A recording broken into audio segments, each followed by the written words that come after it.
તો વધુ જાણકારી મેળવીશું સંવાદદાતા સંજય ટાંક અમદાવાદથી જોડાઈ ગયા છે। સંજય, આજે જીપીએસસી વર્ગ 1-2 ની પરીક્ષા છે, શું જાણકારી વધુ આપની પાસે આવી છે?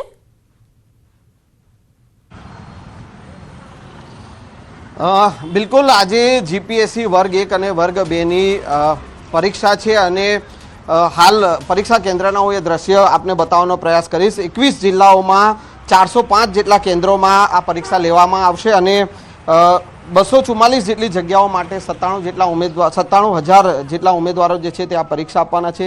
ગરમીને ધ્યાને લઈ અને નિયત સમય કરતાં કેન્દ્ર પર વહેલા પરીક્ષાર્થીઓ જે છે તે ઉમેદવારોને એન્ટ્રી આપવાની વાત છે અને હાલ ધીરે ધીરે ઉમેદવારો જે છે તે પરીક્ષા કેન્દ્ર પર પહોંચી રહ્યા છે।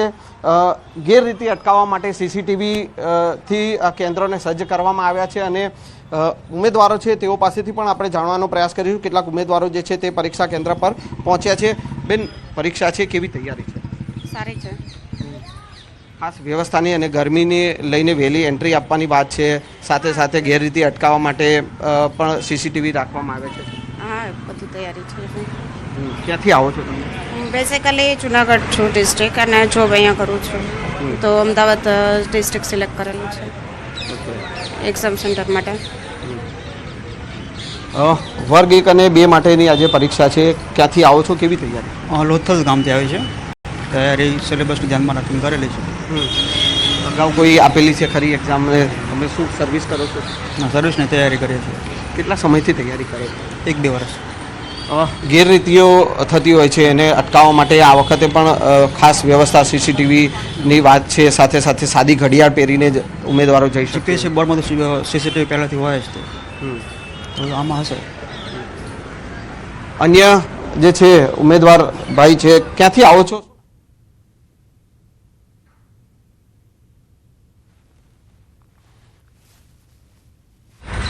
કેટલા સમયથી તૈયારી કરો છો અને આ પહેલી વાર આપી રહ્યા છો કે અગાઉ પણ? ના, આ મારો બીજો પ્રયાસ છે અને 2 વર્ષથી હું તૈયારી કરી છું આની। અચ્છા, ગેરરીતિને અટકાવવા માટેના પણ વ્યવસ્થા કરવામાં આવી છે, ગરમીના કારણે વહેલી જે એન્ટ્રી આપવાની વાત છે, આ એક ખૂબ સરસ પગલું છે સરકાર તરફથી, આયોજન તરફથી, અને એને અમે સ્વીકારીએ છીએ। વ્યવસ્થા કેવી લાગે છે? સારું છે, અત્યારે 2 કલાક પહેલાં ગરમીમાં એન્ટ્રી આપી દીધી, એના માટે સારું કહેવાય। તો આ જે છે ઉમેદવારો અત્યારે ધીરે ધીરે જે છે તે પરીક્ષા કેન્દ્ર પર પહોંચી રહ્યા છે અને જે પ્રકારે વર્ગ 1 અને 2 ની જે આ પરીક્ષા છે 21 જિલ્લાઓમાં જે છે 405 જેટલા પરીક્ષા કેન્દ્રો છે કે જ્યાં પરીક્ષા લેવાની છે અને 97,000 જેટલા ઉમેદવારો જે છે તે આ પરીક્ષા આપવાના છે। જી બિલકુલ સંજય, આપ જોડાયેલા રહેશો અમારી સાથે। અમારા જે સંવાદદાતા રાજકોટથી હાર્દિક પણ જોડાયેલા છે। હાર્દિક, જે રીતે આજની આ પરીક્ષા યોજાવાની છે ત્યારે રાજકોટની વાત કરીએ, કેવો માહોલ આપ ત્યાં જોઈ રહ્યા છો, કેવી સુરક્ષા વ્યવસ્થા છે ત્યાં? ચોક્કસથી આજે રાજકોટ શહેરમાં અલગ અલગ 35 કેન્દ્રો પર 7,000 જેટલા પરીક્ષાર્થીઓ છે તે પરીક્ષા આપવાના છે। અત્યારે ખાસ કરીને જે રીતના વાત કરવામાં આવે તો ઉમેદવારો છે તે પણ પરીક્ષા આપવા માટે પહોંચ્યા છે। અત્યારે રાજકોટ પોલીસ સ્ટેશન ખાતે જે છે ચુસ્ત બંદોબસ્ત ગોઠવવામાં આવ્યો છે। અત્યારે કેટલાક ઉમેદવારો છે, આપણે એમની સાથે પણ વાત કરવાનો પ્રયાસ કરીશું। શું કહેશો, આજે કેવો પરીક્ષા આપવા આવ્યા છો, શું તૈયારી છે, શું કહેવામાં આવી છે? તૈયારી તો સારી છે અને શું આશા છે તમને? ખાસ કરીને આશા તો પાસ થઈ જાય એટલે જોઈએ હવે। કેટલા સમયથી તૈયારી કરતા હતા, શું તૈયારી કરતા હતા? તૈયારી તો 2 વર્ષથી ચાલુ છે અને 8 થી 10 કલાકનો રીડિંગ ટાઈમ હોય છે। ચોક્કસથી જે રીતના અહીંયા જે અન્ય ઉમેદવારો છે તે પણ હવે ધીમે ધીમે પહોંચી રહ્યા છે। ખાસ કરીને પરીક્ષા 12 વાગ્યાથી શરૂ થવાની છે,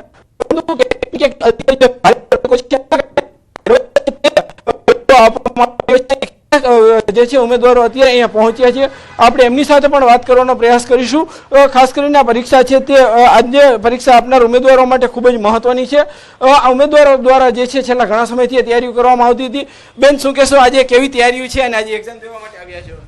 સારી તૈયારી છે, અને શું આશા છે તમને? થઈ જશે, વાંધો નહીં આવે। તમે કેટલા સમયથી તૈયારીઓ કરતા હતા? હું કોલેજના પહેલા વર્ષથી તૈયારી કરું છું અને ગ્રેજ્યુએશન પૂરું થયું છે હજી। ખાસ ક્લાસ 1 અધિકારી બનવાનું સપનું છે? શું સપનું છે? હા, ક્લાસ 1 અધિકારી બનવાનું સપનું છે। ચોક્કસથી અહીંયા જે છે અન્ય ઉમેદવારો છે તે પણ જે છે વહેલી સવારથી જે છે પહોંચ્યા છે, આપણે એમની સાથે પણ વાત કરવાનો પ્રયાસ કરીશું। જે રીતના વાત કરવામાં આવે તો આ જે બહારથી ઉમેદવારો છે તે અહીંયા પહોંચતા હોય છે, અલગ અલગ જગ્યાએથી ઉમેદવારો પહોંચતા હોય છે. બેન, તમે કયા ગામથી આવો છો અને કેવી તૈયારીઓ? ધોરાજી અને કેવી તૈયારીઓ છે આજની પરીક્ષા? સારી છે, શું આશા છે ખાસ તમને આજે? પાસ થઈ જવાય બેન, છે. આજે આટલો બધો તડકો છે, તડકા વચ્ચે પરીક્ષા આપી રહ્યા છો. હા, આ ચોક્કસથી ઉમેદવારો છે તે ધોમધકતા તાપ વચ્ચે પરીક્ષા આપી રહ્યા છે. ખાસ કરીને આજે જે છે વિશેષ વ્યવસ્થા એ કરવામાં આવી છે. ઉમેદવારોને પ્રવેશ છે તે વહેલો આપવામાં આવશે.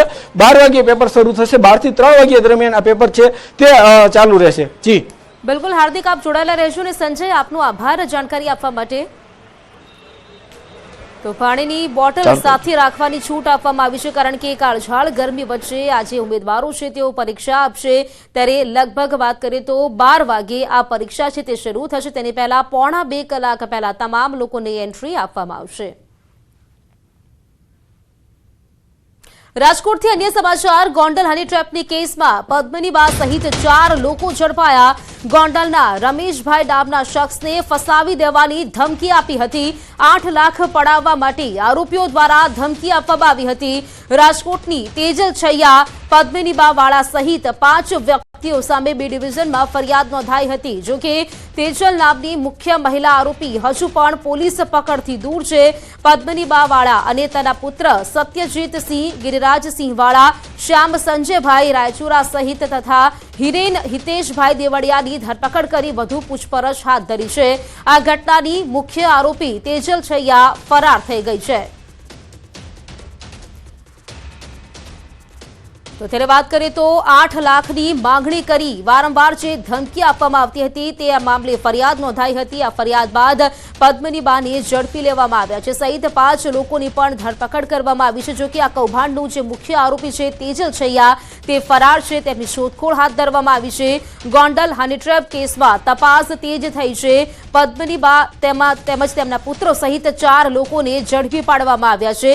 સાથે જ આ કૌભાંડની જે મુખ્ય આરોપી છે તે ફરાર છે, જેને શોધવા માટેના ચક્રો પણ ગતિમાન કરવામાં આવ્યા છે. વાત કરીએ તો 8 લાખની માંગણી કરવામાં આવતી હતી. વારંવાર માંગણી કરી ધમકી આપવામાં આવતી હતી અને તે જ મામલે ફરિયાદ નોંધાઈ હતી. આ ફરિયાદ બાદ તપાસ પણ તેજ થઈ છે. લગભગ 5 લોકોની ધરપકડ આમાં કરવામાં આવી છે. પદ્મિની બા છે તેમની પણ ધરપકડ છે, તેમના પુત્રની પણ ધરપકડ કરવામાં આવી છે. જોકે આ કૌભાંડના જે મુખ્ય આરોપી છે તે ફરાર છે, જેને શોધવા માટેના પોલીસે ચક્રો ગતિમાન કર્યા છે. ગોંડલના રમેશભાઈને હની ટ્રેપમાં આ લોકોએ ફસાવ્યા હતા અને તેમને વારંવાર ધમકી આપવામાં આવતી હતી. 8 લાખની માંગણી કરવામાં આવતી હતી. વધુ જાણકારી સાથે સંવાદદાતા હાર્દિક જોડાઈ ગયા છે. હાર્દિક, વાત કરીએ હની ટ્રેપ કેસમાં વધુ જાણકારી શું મળી રહી છે? લોકોની ધરપકડ કરવામાં આવી છે 5 લોકોની. ગોંડલ ખાતે જે છે હની ટ્રેપનો તાલુકા પોલીસ સ્ટેશન ખાતે ગુનો નોંધાયો હતો, જેમાં ક્ષત્રિય આંદોલન વખતે ચર્ચામાં આવેલા પદ્મિની બા સહિત જે 4 શખ્સોની ધરપકડ કરવામાં આવી છે.